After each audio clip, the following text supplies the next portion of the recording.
எடப்பாடி பழனிசாமி என்கிற பலகீனமான தலைமைக்கு தகுதியற்றவரை வைத்துக் கொண்டு இருக்கிற அதிமுகவை பற்றிய மதிப்பீடு அது.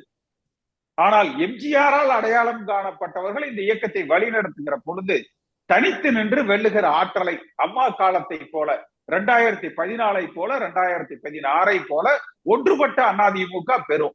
சாதி மதம் லஞ்சம் ஊழலுக்கு அப்பாற்பட்ட தலைமை முன்னிறுத்தப்படுகிற பொழுது பாஜக கூட்டணி இல்லாமல் பாஜகவையும் எதிர்த்து நின்று திமுகவை வீழ்த்துகிற ஆற்றலை பெற்ற தலைமையை முன்னிறுத்துகிற பொழுது அந்த வலிமையே அதிமுக பெறும்.